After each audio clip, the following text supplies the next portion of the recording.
What is going on, everyone, and welcome back to another Black Desert video. So today we are going to be talking about BLACKSHRINE bosses and what you should do for every AP level, because this is not the most obvious information unless you actually do a little bit of checking into it. But also I wanted to talk about this from a perspective of, let's say you're a newer player or you don't have the 330 AP to get into C8s to 10s. So yeah, we're going to be talking about the solo ones this time. I've talked about the party ones, nothing's changed back then, but the solo ones, we have more bosses that we could do, like the higher levels of. So with that said, let's talk about, first of all, Calamity 1 through 7. This is like a different category than 8 to 10, simply because you have to use the auras, and the way it works, because surprisingly people don't actually understand it, so I'll try to make this quick. Depending on the boss you do, like you see how these have reds or like sun, moon, and earth, you have to put the auras in. You just reset the light orbs and then put all of them into the color you want to do the boss for Calamity 1 to 7. I believe nowadays you can get the extra orb from doing a quest, but for me in particular, I haven't done it. There's no reason to. But anyway, so it gives you more extra AP or DP. I would say the only real option is to put it into the AP if given the option. So yeah, with that said, now that we know how the auras work, which ones should you do if you are under 330 AP? So going down the list for 1 through 7, because these have a little bit different mechanics than 8, 9, and 10, I would say Sangoon is probably the easy one to get into. Songakshi, Bari, Bamboo is okay. All of the moon ones are very easy to learn, and I'd probably say entry level. And then for 1 to 7, Apex is not too bad. Oduksini and Golden Pig aren't too bad. Like, they're a little bit harder. The sun versions are harder than the moon, and then the earth ones are very difficult for 1 to 7. But once we get into Calamity 8 to 10, there are some mechanics you would see previously from 1 through 7, but some of them are different. So what I would recommend, let's say 8 to 10, but first of all, we should probably talk about this in terms of rewards. That's what matters. So if you look over here and you see how it says 8, 9, and 10, it has an AP required. That is the hard entry to get in. If you are, like, let's say you are, I don't know, 349 AP, right? And you don't have full sovereigns or anything yet. What I would recommend doing is you could use a maneuver, because, like, let's say you're at Black Star, but it's a little bit different. You're like 1 AP off. You could use the maneuver because it gives more AP than the Kudum if you're at that stage, or if you're a Black Star, it's a little bit less, and then maneuver will push you up. It gives you less defenses, but a lot of the mechanics, if you get hit by them, they're generally one shots anyway. So I have done this and tested it with maneuver back in the day. That is just like if you are at that very specific criteria of 1 AP off. So yeah, let's talk about it in terms of rewards. The way you would determine which rewards are the best, because this one isn't as obvious looking at the loot, is you would see how, for example, Sangoon 8, 9, and 10, it would say like 330, 350, and then another 350 AP. These were the entry level ones where you would do them and then they give you a certain amount of rewards. Whereas if you do the later versions, let's talk about the newest one, for example, 8, it starts at 365 and then goes to 375 and 385. The higher the required AP, the more rewards you get at the end of the week. So entry level ones are Sangoon, Golden Pig, because it has the 350 maximum, or I guess entry. And then as we get a little bit higher into it, we get Gumiho, which is 345 to 355. And then the end game ones, well, you know, I say end game, but I mean the highest tier rewards are probably a Bamboo from 360, 70, and 80. Apex 360, 70, and 80. Oduksini also 365, 375, and 385, a little bit on the higher end. So we basically have everything. The idea is you just look at the AP, do the highest required AP you have, and then those will give you the most rewards. Now, for all of you endgame players who are wondering or returning, let's say you could reach anything. Let's say you're 385 plus, right? So what should you do? In my opinion, there are 3 bosses you do. And you have to do them not in a specific order, but you do 3 bosses, the ones that give you the most AP. So the Songakshi with 385, Oduksini, and then Duoksini. These will give you the max rewards every week. So it doesn't matter if you do them on all your characters. If you really care about min-maxing, you do like C10 on 5 different characters. Well, or at least 2 with the tags. So you can only do, like, you can't do this 5 times. You can do it once per character per level, if that makes sense. So you can do 3 of them, like 385 versions, and then your tag, and then do them again. That counts. So, in my opinion, which ones are the easiest? I guess that depends on the class, but I would say Songakshi is probably the easiest one, in my opinion. Duoksini, least amount of mechanics. If you make a mistake, you still sometimes die, but it is the easiest in terms of least mechanics. Also wanted to do this video simply because yesterday was weekly reset and I should probably do it, so might as well just show you what it's all about. Yeah, that's about it. So anyway, if you want to see it, 8, 9, and 10. The difference between 8 and 9 is just like the boss has more health, does more damage, right? 9 and 10 has a little bit of an extra phase and like an extra mechanic for all the bosses. Like the difference between 10 versus 8 or 9 will always be 1 extra mechanic. It makes it a little bit challenging, but it's not super hard. Anyway, I've done all these videos individually on release. It's just time to do it once again. If you want to watch it, let me make sure I am actually buffed. That would be pretty nice. In here, CCs don't really matter.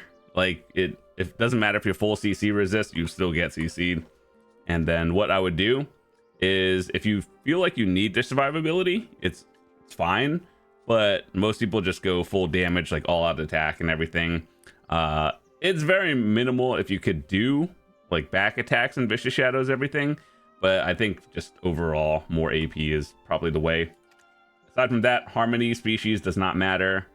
I just use the one that you think is fine. That let's see. Dude, I could probably just turn on the fairy for all the boss, but I just feel so weird to use it for bosses. Okay, anyway, let's do it. When it comes to 10, you always get like the Trace of Thunderbolt. When you do 9, you have to place highly to get it. So if that's what you care about for a Voltarian horse, just do all the 10s. But if you don't care and you just want max silver rewards, 10s and 9s. Okay.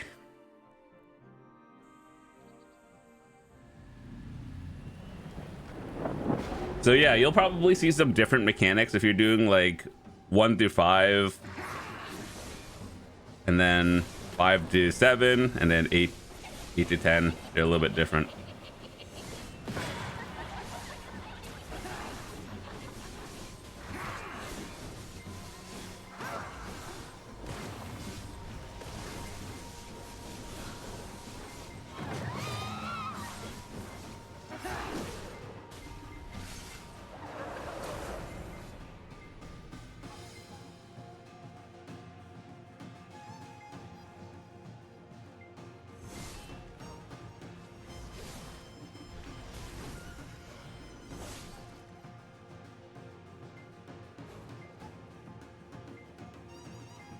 So the reason why you kill all of them in this phase instead of just standing in one puddle is because she will always target you last. And so the less clones that are there, it saves a little bit of time. It's more of a time thing than anything.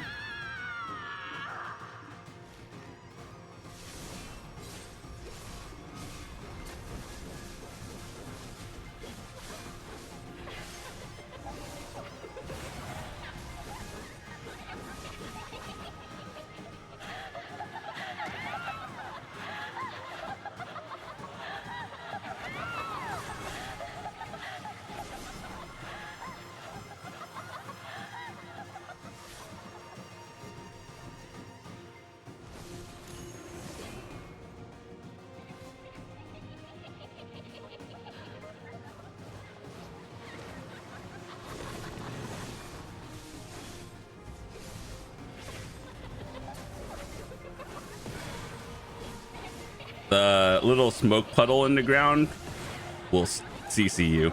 Just keep that in mind. Sickle.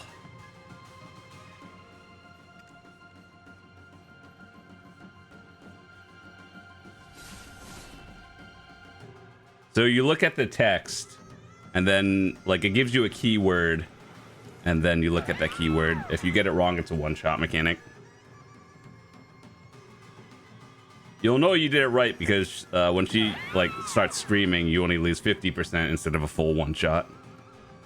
That's the same mechanic for 8 to 10. And 5 to 7, it's a little bit different.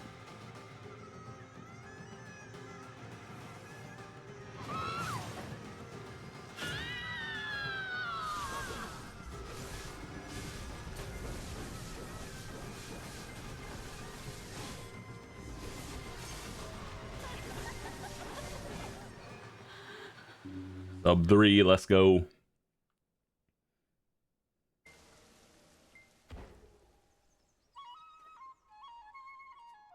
All right, next. Let's do Duoksini.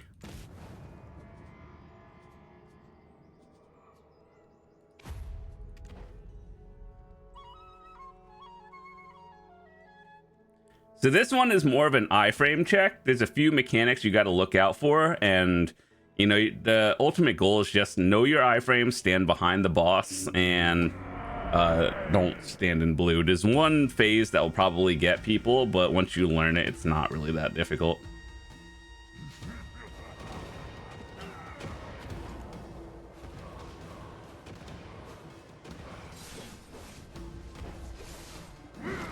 So the difference between 10 and like 9 for all the bosses is they don't really have a telegraph. So there are certain things I'll show you when we do our 9 bosses that we don't.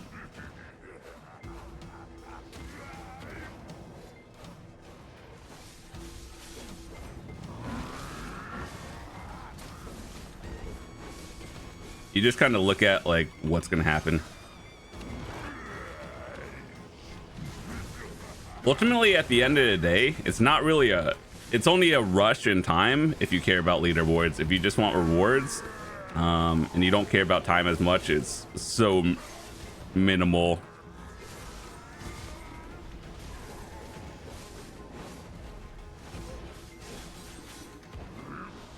So you see this phase right here where you're just swinging on like slices of the map.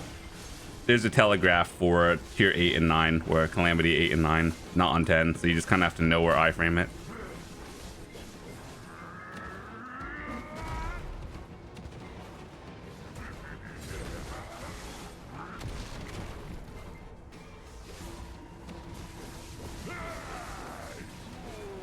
So this is the phase where I think people will get confused the first time they do it. So you see it says sun and moon. You look at the boss and it'll like hover a color above his head. So in this case, it's moon. You see blue. You want to match the color and kill the ad that's matching the same color.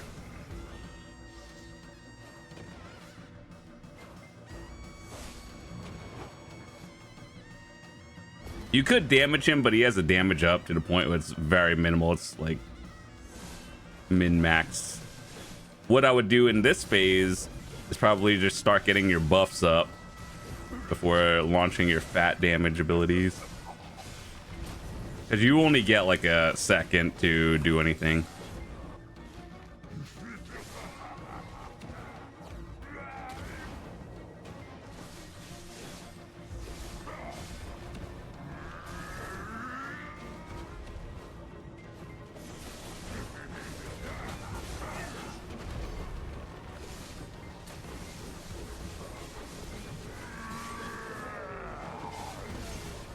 It's one of those things where if you get CC'd, chances are you could just get one-shotted. It happens. It's not a big deal. You just have to be mindful of that. When he does big blue AoE slam, it drops a fire or blue ring on the ground. This is a telegraph in 8 and 9. It'll show you where the Kono frontals are positioned.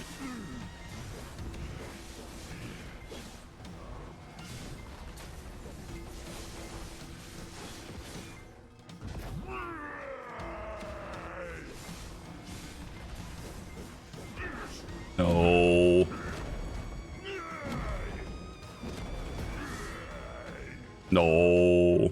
That was an extra like 10 seconds. Oh well, it's not a big deal. Okay, next. This one also has a 375 or 365, 75, and 85. These are the three bosses end game players. Like if you have max AP, these are the ones you want to do. This one, in my opinion, is probably the most challenging of all of them. Well, not challenging, but it has the most mechanics and phases to the point where, like, you saw the other two bosses I did are literally easy. So I would say if you don't like doing this one, it's fine, completely understandable.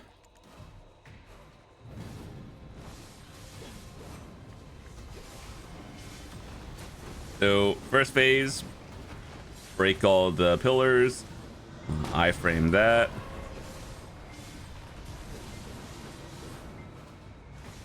With the flames, you get all 5 of them.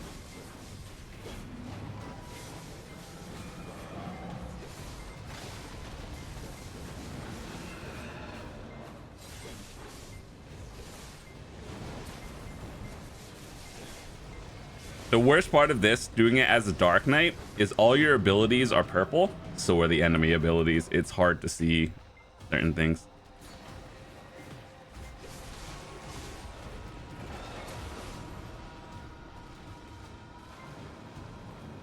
So you see the color.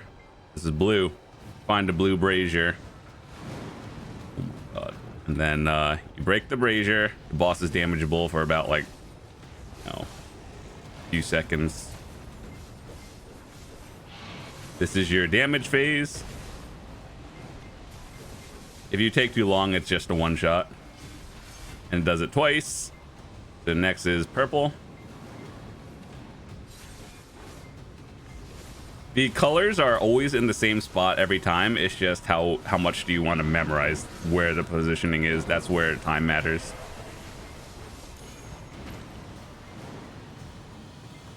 We're going into middle phase. You have to collect 5 white squares, and then they either go clockwise or counterclockwise depending on, you see how they come from here. The next one will be over here. Cool. If it was clockwise, it would be there. Counter is over on this side. Otherwise, you take kind of big damage if you touch the non-white ones.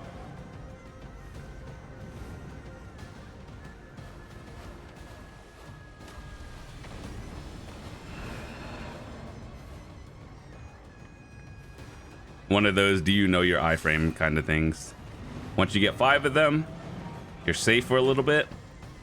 Go back to this wall or pillar right here. It's gonna knock back you. You see how it's kind of going tornado in? Sometimes it'll knock you back. So you see we have purple again, right? We find the one, like find the ad with the purple.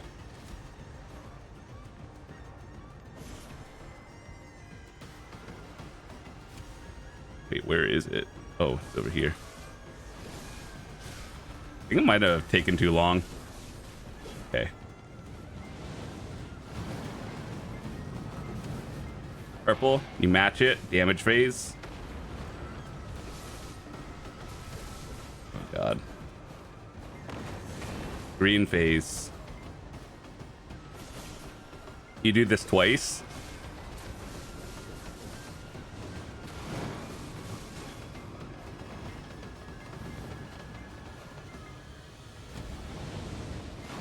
Come over here. Kinda jank.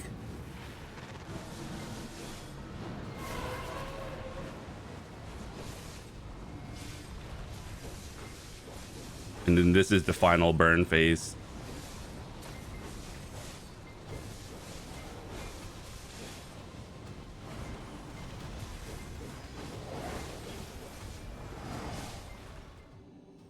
I'm surprised that's a new time, to be honest. I kind of messed up that one. I was like lost finding the circles in the middle. So yeah, that's where you see it. Boss is down. We got a red, a blue, and a green. So I did that. And now the two you pick after this, if you want max rewards, you would do it on a tag with 10. The reward is so minimal. But if you don't know how to play two classes, you could just do 9 of, one of the 3 bosses you just did. I would pick Songakshi and Duoksini. Those are easier than that one because one had more phases than the other. Just do whichever one, you cleared fastest. So let me just do the rest of them, and after that I could show you some other ones, like how things would be different from like 6 and everything, but I can't complete it. So yeah, anyway, with that said, do this one at 9. The mechanics are exactly the same as what we did for this boss, except at the end there would be less ads running at you and just doing like chip damage. So it's not too noticeable if you have gear, but if you don't, and you will notice the mechanic diff.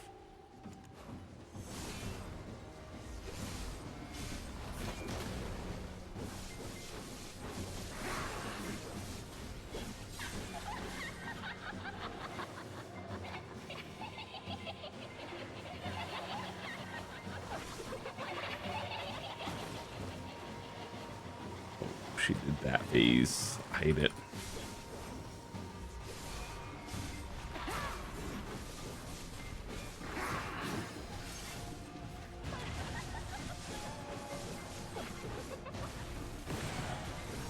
Don't stand in the stun puddles.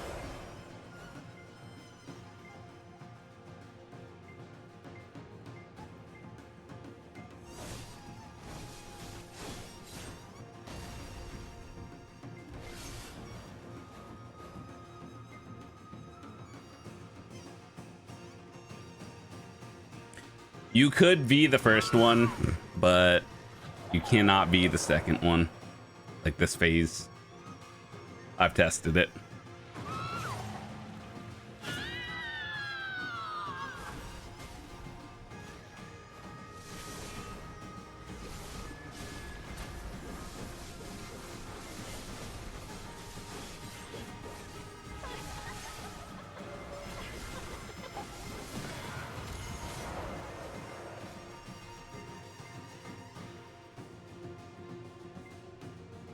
Backpack. Well, it says heavy load, that's the keyword.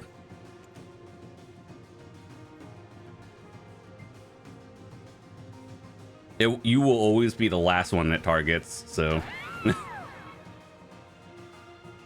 that's how you know.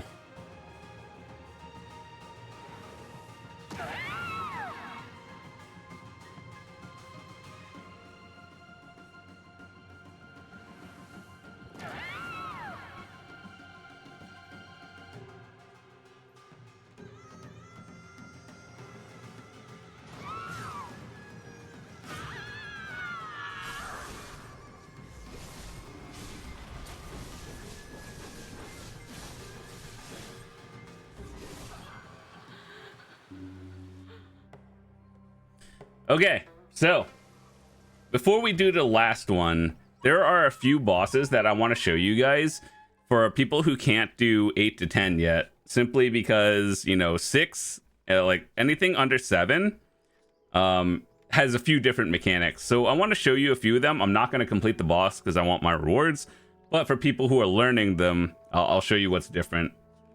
So let me show you. We'll do it on a 6 just because we're just mechanics showing.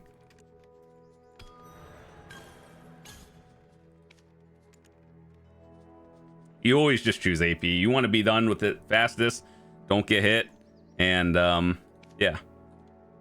So let me turn up the brightness. This boss is like the arena is really dark.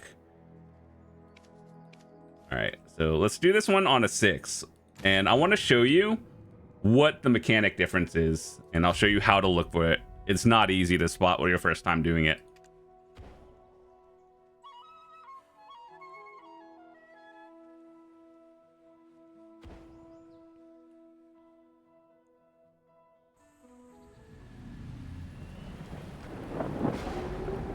So all we have to do is get to the second phase.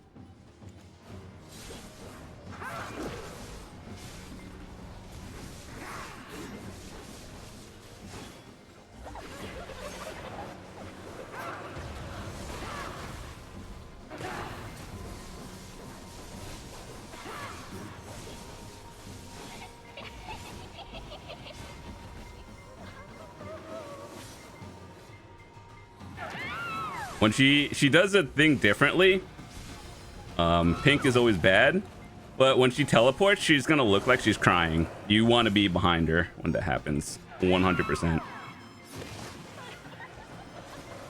I would argue like some of the 6 and 7s are harder than 8 to 10.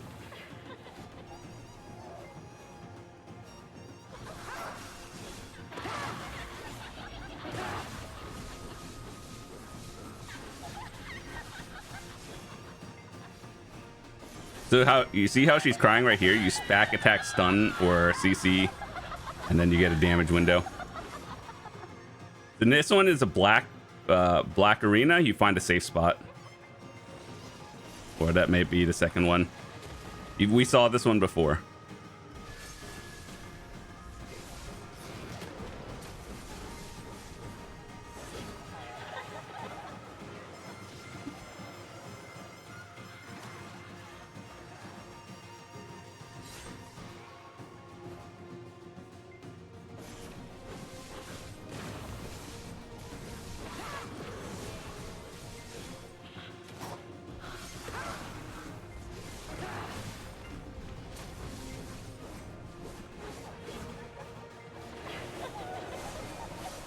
And behind her, when she looks like she's crying, important. That hurts a little bit.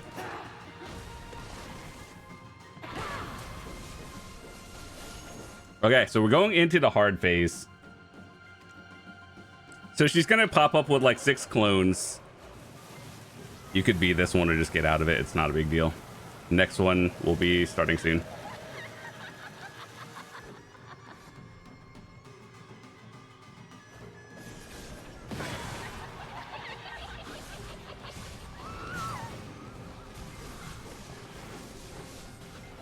Okay, so this phase, you'll see clones in the circle.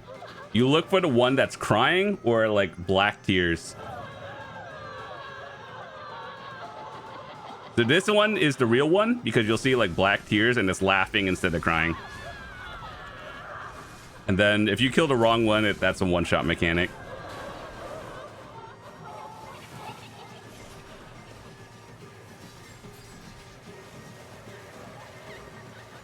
Anyway, that is the mechanic for that one. Let's get out of here. But that one is the hard part for that fight. Okay, well, anyway, we got one boss left. Everything else is, you know, for the most part the same. This one, because this is a new one, that's what you have to look for. Aside from that, Duoksini 1 to 7. This is very hard on 1 to 7. 8 to 10 is a joke.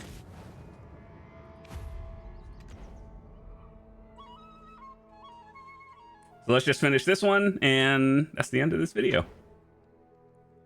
I might do another video as well talking about all the party bosses, but maybe I'll just record it next time my group does it. I'll just have to ask them if it's okay.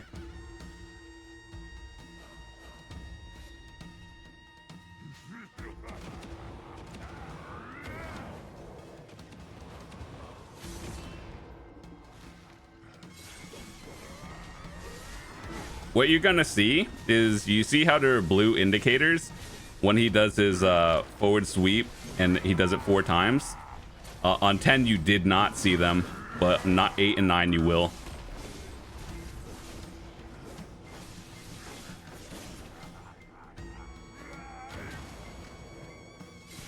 When he does those red slams, you saw how that there's a blue puddle on the ground that's permanent, and so you could predict where it's going. So this phase right here, you'll see 4 sweeps. You see these blue indicators? Those do not show up on 10.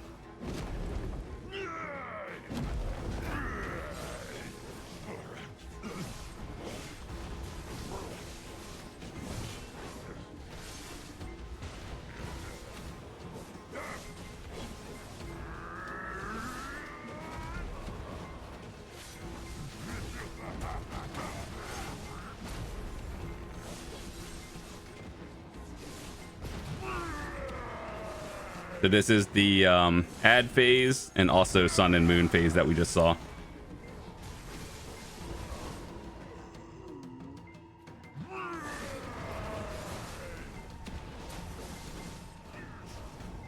So it's red, and you see above him right here. You want to pop the red one.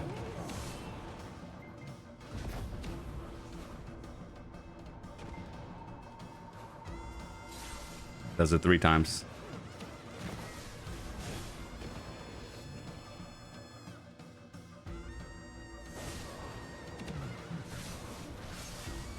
This is your time to get your buffs up. And then once you see the defense up go away, that's your damage window. It's so small. I wish they would increase it. Not a problem, it's just kind of like, why is that a phase?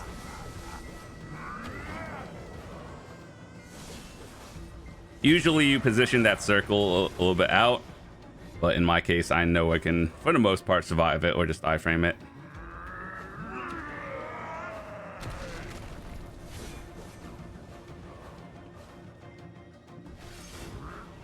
One, 2, 3, 4. Damage phase.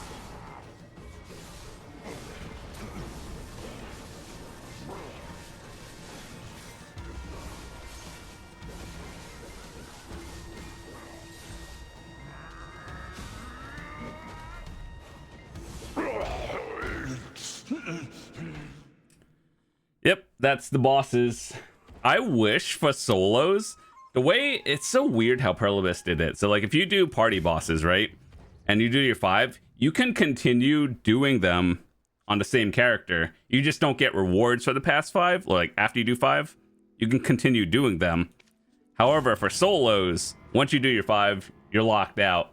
I wish you were able to continue doing them even if you don't get rewards. Like some people just like practicing the different bosses. So I don't like, you get rewards for 5. You can just continue doing it, but you can't. So like, I don't know. I would show you. They don't have 8 to 10 yet for that one, but other ones I would show you. Anyway, with that said, before you head out, if you want to see all the other bosses, I've done 8, 9, and 10 for every single one of them. I'll leave some videos in the description if you're curious about learning how to do them. And I also have some old videos talking about like 1 to 7 that I've done literally years ago. It might be a little bit outdated, but at least 8 to 10s are relevant nowadays. Anyway, that's all. Thanks so much for watching. If you're new to the channel, hit that subscribe button. I'd love to see you come back, and I will see you tomorrow. Peace.